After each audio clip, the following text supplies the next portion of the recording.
the community sports centre that's now a German giant. You're watching World Stadium Profiles, and this is 1. SC Köln's RheinEnergieStadion.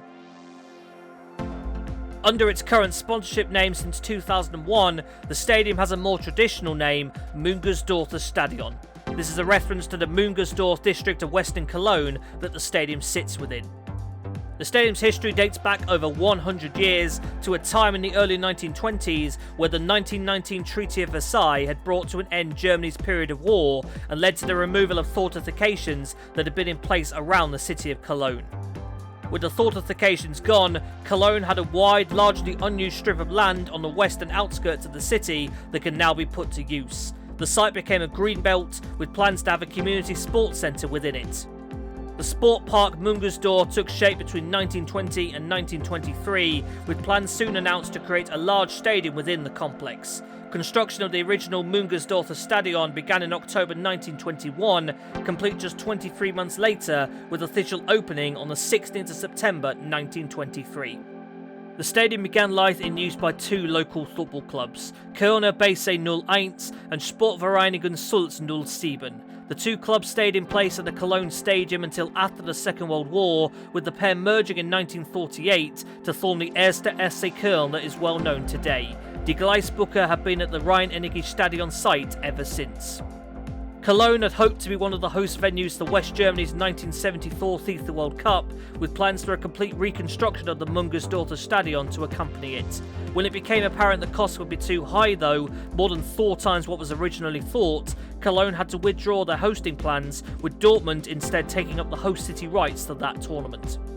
The new build of the Müngersdorf Stadion was ready by 1975, though due to necessary cuts, it held around 20,000 less people than it was originally planned to. The Müngersdorf Stadion would get its first tournament experience though in 1988, used the 2 group stage games at UEFA Euro 1988. By the 2000s, a now reunified Germany was set to host the 2006 FIFA World Cup, with Cologne one of its host cities. The city planned a new stadium to replace the now outdated Müngersdorf Stadion in order to comply with FIFA regulations. Work began in late December 2001, taking 30 months to complete the rebuild of 1. SC Köln's historic home. The 50,000-seater stadium would open on the 31st of January 2004, built in stages 1 stand at a time, so that SC Köln wouldn't have to permanently leave the stadium and could keep on playing matches there. Construction process also saw the removal of a previously present track and field facility, creating a football-specific venue. The new look RheinEnergieStadion got practice for the World Cup, being used for the 2005 FIFA Confederations Cup under the name FIFA World Cup Stadium Cologne. It would hold 3 group stage matches in total, one of them being host Germany's 3-0 Matchday 2 win over African champions Tunisia. A year later, Cologne held 5 games at the 2006 FIFA World Cup with an average 45,000 crowd. The run included 4 group stage matches, as well as a round of 16 tie where Ukraine beat Switzerland on penalties after a goalless draw.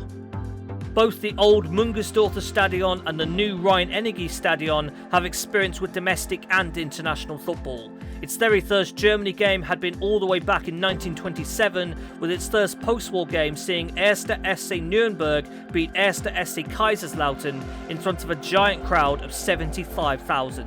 In August 2007, the stadium hosted a Turkish Super Cup as a neutral venue, seeing Fenerbahce beat Besiktas 2-1. It has in turn been the regular venue for the DFB Women's Pokal final since 2010. Bayern 04 Leverkusen, Borussia Mönchengladbach and Alemannia Aachen have made use of the Cologne Stadium for European fixtures when necessary, and following the COVID-19 pandemic in Europe, the stadium was among the venues used for the final stages of the 2019-20 UEFA Europa League. The RheinEnergieStadion would hold 3 behind closed doors games in total, including the final where Sevilla beat Inter 3-2 to win their 6th title. The RheinEnergieStadion's experience stretches beyond just association football, with NFL Europe's Cologne Centurions based here throughout their existence between 2004 and 2007. Ice hockey is another sport that's been played at the stadium in the last decade, with multiple concerts held in Cologne over the years.